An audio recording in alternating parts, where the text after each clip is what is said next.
السلام علیکم، میرا نام ڈاکٹر اسد محمود ہے۔ آج میں آپ کو ایک باپ اور بیٹے کی سبق آموز کہانی سناتا ہوں۔ آپ نے اس کہانی سے بہت کچھ سیکھنا ہے اور نیچے اپنے کمنٹ سیکشن میں اس کہانی سے کیا سیکھا ہے اس کا آپ نے فیڈ بیک بھی دینا ہے۔ دوستو، کسی شہر میں ایک بڑا ہی اچھا پینٹر، ایک مصور رہتا تھا جو اپنے کام میں بڑا ایکسپرٹ تھا۔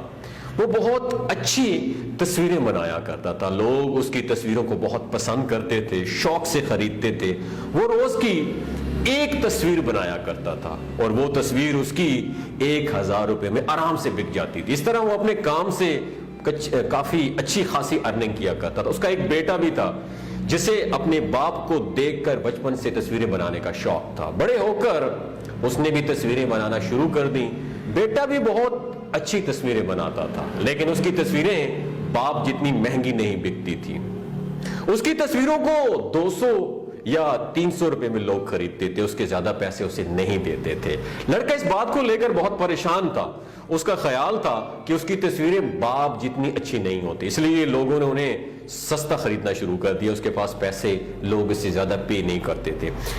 اسی سوچ میں وہ ایک دن اپنے باپ کے پاس آیا اور پوچھا کہ اس کی تصویریں اتنی سستی کیوں بکتی ہیں، آخر اس کی تصویروں میں کیا کمی کجی کوتاہی ہے۔ تو باپ نے اس کی تصویروں کو غور سے دیکھا اور اس کا معائنہ کیا اور ان میں سے کچھ کمیاں نکال کر اسے سمجھایا کہ بیٹا وہ اپنی تصویروں کو کس طرح تم بہتر کر سکتے ہو، میں تمہیں طریقہ بتاتا ہوں۔ لڑکے نے باپ کی باتوں کو غور سے سنا اور ان پر عمل کر کے اپنی تصویروں کو بہتر بنانے کی کوششوں میں لگ گیا۔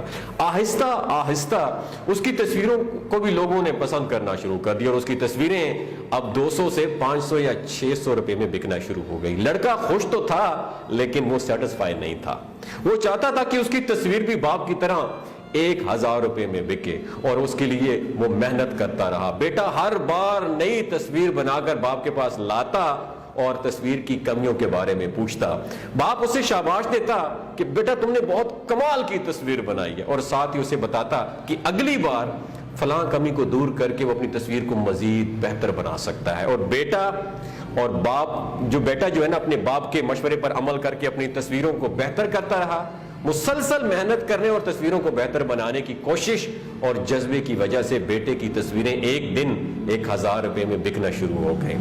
پھر ایک وقت ایسا بھی آیا کہ لوگ بیٹے کی تصویروں کو زیادہ پسند کرنے لگے اور اس کے زیادہ پیسے دینے لگے۔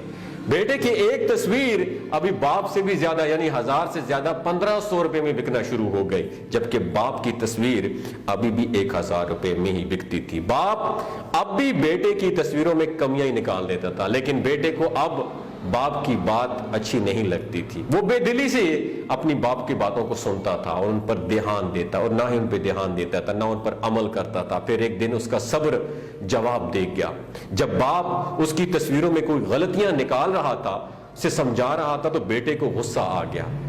آپ تو مجھے ایسے سمجھا رہے ہیں جیسے آپ بہت اچھی تصویریں بناتے ہیں، میری تصویریں آپ سے مہنگی بکتی ہیں، میں آپ سے اچھی تصویریں بناتا ہوں اور وہ بالکل پرفیکٹ ہوتی ہیں، اس لیے تو لوگ ان کے پیسے زیادہ دیتے ہیں۔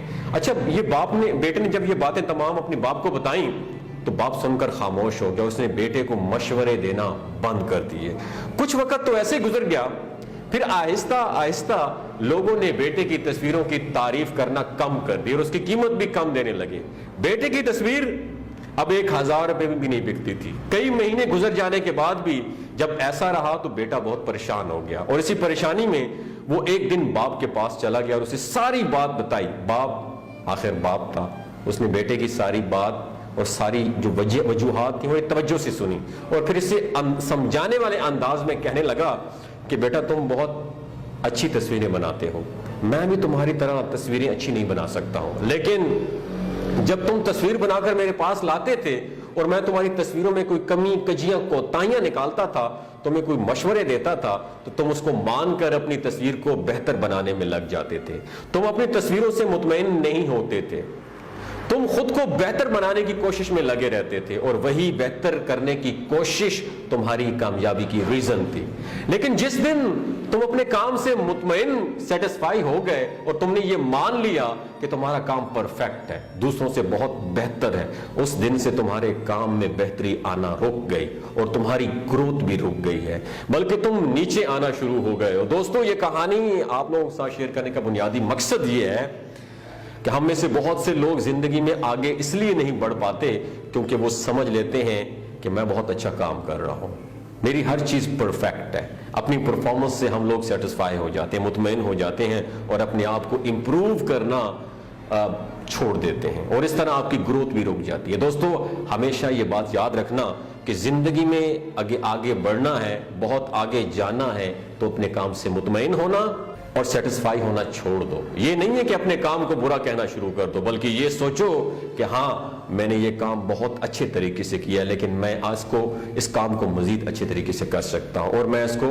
مزید بہتر کروں گا۔ دوستو ہمیشہ یہ بات یاد رکھنا، جب تم یہ سوچتے ہو کہ اب صحیح ہے، سب پرفیکٹ ہے، اسی وقت تم غلط ہو جاتے ہو۔